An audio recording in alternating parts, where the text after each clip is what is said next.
Welcome to science academy. நான் உங்கள் Nithya Ganesh. Good morning to all. எக்கனாமிக்கில் கொஸ்டின் வந்து பார்க்கலாம். அதாவது 2025 குரூப் 1 கேட்டிருக்காங்க. இந்த கொஸ்டின் பாருங்கப்பா.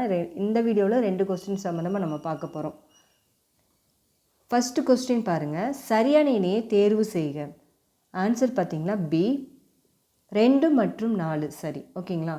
இப்போ 2 மற்றும் 4 ஓகேங்களா? 4ஆம் விதிக்குழு, 10ஆம் நிதிக்குழு, 6ஆம் நிதிக்குழு, 9ஆம் நிதிக்குழு. இப்போ 10ஆம் நிதிக்குழு யார் பார்த்திங்கன்னா திரு கேசி பந்த். ஓகேங்களா? 9ஆம் நிதிக்குழு திரு NKP சால்வே. இவங்க தான் கரெக்டாக சரியான இணைன்னு சொல்கிறாங்க. இதை பற்றி நம்ம புக்கில் தெளிவாக பார்க்கலாம்.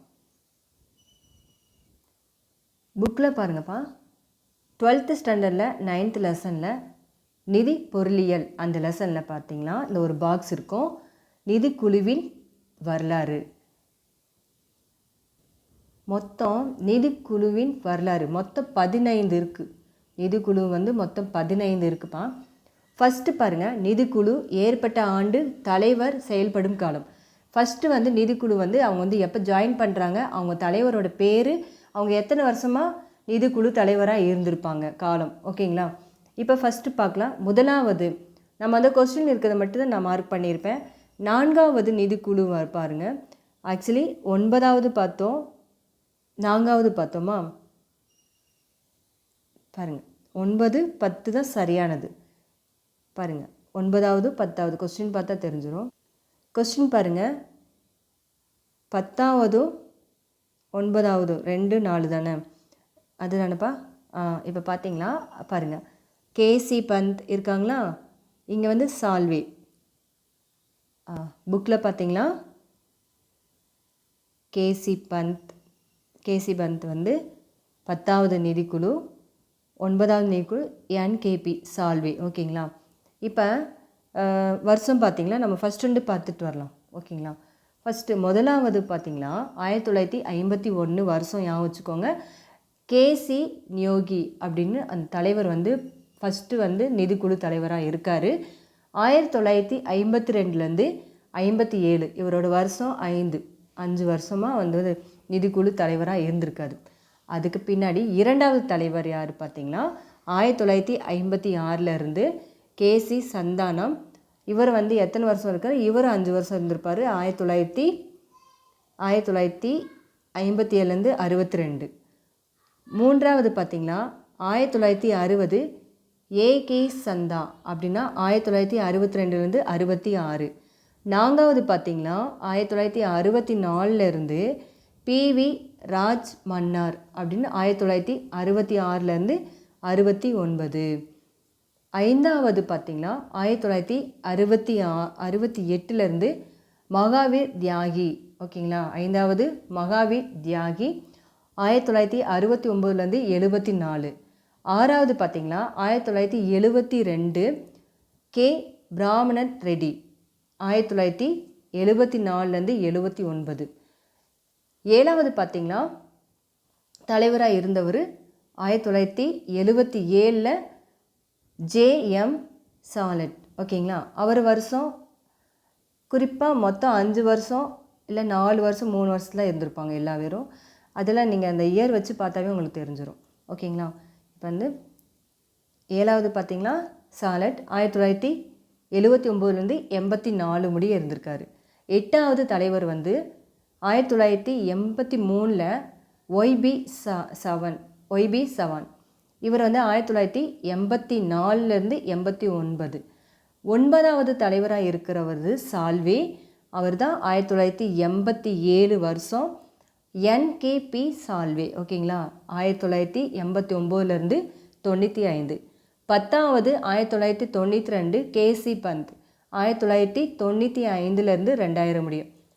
11ஆவது வந்து AM குஸ்ரோ. இவர் வந்து 1998 வந்து ஜாயின் பண்ணுறாரு.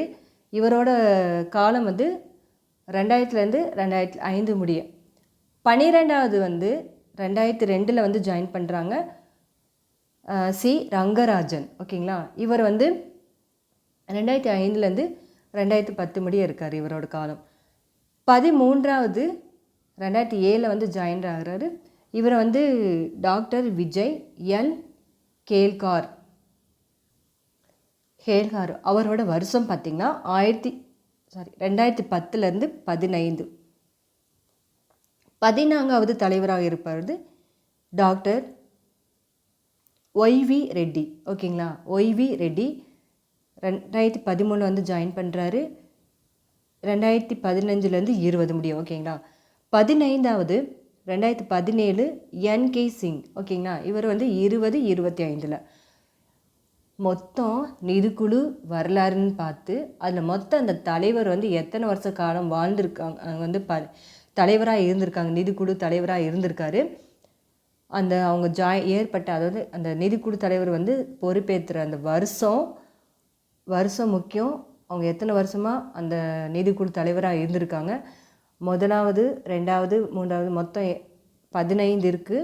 15 தலைவர்கள் வந்து பேரும் ஞாபகம் வச்சுக்கோங்க, வருஷம் ஞாபகம் வச்சுக்கோங்க, எப்போ ஜாயின் பண்ணாங்க அந்த வருஷம் ரொம்ப இம்பார்ட்டன்ட். இது வந்து கொஸ்டின் கேட்பாங்க கண்டிப்பாக. இந்த 15ல் இந்த டைம் இந்த கொஸ்டின் வந்து இந்த 4 வந்து சூஸ் பண்ணுறாங்கன்னா அடுத்த 4 வந்து எப்படி வேணால் சூஸ் பண்ணலாம். கொஸ்டின் கண்டிப்பாக கேட்பாங்க. இல்லைன்னா 6வது நிதிக்குழு தலைவர் யார் அப்படின்னு கூட கேட்கலாம். அவர் எத்தனை வருஷம் அந்த பொறுப்பேற்றிருப்பார், அந்ததும் எப்போ வந்து நிதிக்குழு தலைவர் வந்து ஏற்றப்பட்ட ஆண்டுன்னு கேட்கலாம். ஏன்னா இந்த மாதிரி கொஸ்டின்ஸில் கேட்கலாம். ஸோ இது ரொம்ப, இந்த அட்டவணை வந்து ரொம்ப இம்பார்ட்டன்ட், நீங்கள் பார்த்துக்கோங்க. நெக்ஸ்ட் கொஸ்டின் அப்படி கண்டினியூ பண்ணிக்கலாம். செகண்ட் கொஸ்டின் பாருங்கள். குரூப் 4ல் கேட்கப்பட்ட கொஸ்டின். கூற்று ஏ, இந்தியாவில் சரக்கு மற்றும் சேவை வரியானது விரிவான பல படிநிலைகளின் இலக்கு அடிப்படையில் ஒவ்வொரு மதிப்பு கூட்டின் போது விதிக்கப்படுகிறது. கூற்று ஏ. கூற்று பி, இதன் நோக்கம் ஒரே வரி, ஒரே சந்தை, ஒரே நாடு ஆகும். ஓகேங்களா, இதை பற்றி நம்ம புக்கில் எப்படி கொடுத்துருக்காங்கன்னு பார்க்கலாம். ஆன்சர் பார்த்திங்கன்னா ஆன்சர் பி. ஏ மற்றும் ஆர் இரண்டும் சரி. ஆர் என்பது ஏவிற்கான சரியான விளக்கம்ன்றாங்க. ஒரே நோக்கம், இதன் நோக்கம் வந்து ஒரே வரி, ஒரே சந்தை, ஒரே நாடு. இந்தியாவின் சரக்கு சேவை வரியானது மதிப்பு கூட்டின் போது விதிக்கப்படும். ஓகேங்களா. 7th ஸ்டாண்டர்டில் 3rd term புக்கில் லெசன் வந்து ஃபஸ்ட்டில் இருக்குது. வரி மற்றும் அதன் முக்கியத்துவம் அதில் இருக்குது. பாருங்கள், சரக்கு மற்றும் சேவை வரி ஓர் அறிமுகம், வரி விதிப்பு. ஓகேங்களா, இது வந்து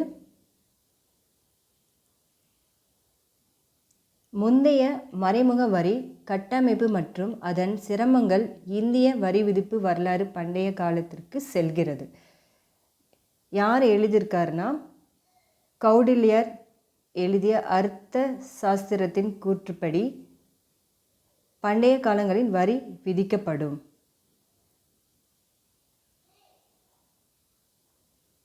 டென்த்து 4வது லெசனில் 10th ஸ்டாண்டர்ட் புக்கில் 4வது லெசனில் அரசாங்கமும் வரிகளும், அதில் பார்த்திங்கன்னா பண்டங்கள் மற்றும் பணிகள் வரி. ஓகேங்களா, GST, good and service tax அப்படின்றாங்க. பண்டங்கள் மற்றும் பணிகள் வரி என்பது மறைமுக வரிகள் அப்படின்றாங்க. இந்திய பாராளுமன்றத்தில் மார்ச் 29 2017 ஆண்டு நிறைவேற்றப்பட்டது. இது வந்து எப்போ செயல்பட்டுச்சுன்னா ஜூலை 1 2017. ஓகேங்களா, இதோட குறிக்கோள் என்னன்னு பார்த்தீங்கன்னா, இதன் குறிக்கோள் ஒரே நாடு, ஒரு அங்காடி, ஒரு வரி என்பதாகும். அங்கே கொஸ்டின் பார்த்திங்கன்னா ஒரே வரி, ஒரே சந்தை, ஒரே நாடு இருக்கும். இங்கே புக்கில் பார்த்திங்கன்னா ஒரே நாடு, ஒரே அங்காடி, ஒரு வரி. அங்காடினாலும் சந்தைனாலும் ரெண்டும் சேம் தான். எப்படி வேணால் கேட்கலாம், ஒரே நாடும் கேட்கலாம், இல்லை ஒரே வரின்னு கேட்கலாம். ஸோ இது ரொம்ப இம்பார்ட்டன்ட். புக்கில் இப்படி இருக்குது, கொஸ்டின்ஸில் அந்த மாதிரி கேட்டிருக்காங்க. இது மதிப்பு கூட்டப்பட்ட வரி, விஏடி, பல முனை வரி, ஒரு முனை வரி அப்படின்றாங்க. ஓகேங்களா, மதிப்பு கூற்று அப்படின்னாவே நம்ம தெரிஞ்சுக்கணும். மதிப்பு கூற்று வரினாவே என்னன்னு தெரிஞ்சுக்கணும். பண்டங்கள் மற்றும் பணிகள் வரியின் அமைப்பு ஜிஎஸ்டின்றாங்க, டேக்ஸ் பே பண்ணணும். மாநில பண்டங்கள் மற்றும் பணிகள் வரி எஸ்ஜிஎஸ்டி மாநிலத்துக்குள்ளே நடக்கிறது. மதிப்பு கூட்டு வரினாவே என்னென்னு தெரிஞ்சுக்கணும், ஓகேங்களா. விஏடி அப்படின்னா என்னென்னு தெரிஞ்சுக்கணும். விற்பனை வரி, கொள்முதல் வரி, பொழுதுபோக்கு வரி, ஆடம்பர வரி, பரிசு சீட்டு வரி மற்றும் மாநில கூடுதல் கட்டணம் மற்றும் வரிகள், ஓகேங்களா. இது ஃபுல்லாக என்ன சொல்கிறாங்க, மதிப்பு கூட்டு வரின்றாங்க. விற்பனை வரி, கொள்முதல் வரி, பொழுதுபோக்கு வரி, ஆடம்பர வரி, பரிசு சீட்டு வரி, மாநில கூடுதல் கட்டணம் மற்றும் வரிகள்ன்றாங்க, ஓகேங்களா. இது அதுக்கடுத்து மத்திய பண்டங்கள் மற்றும் பணிகள் வரி. மாநிலம் பார்த்தோம், இப்போ மத்திய அப்படின்னா சிஜிஎஸ்டி. மாநிலம்னா எஸ்ஜிஎஸ்டி. ஸ்டேட்டு இது சென்ட்ரல்வாங்களே அந்த மாதிரி.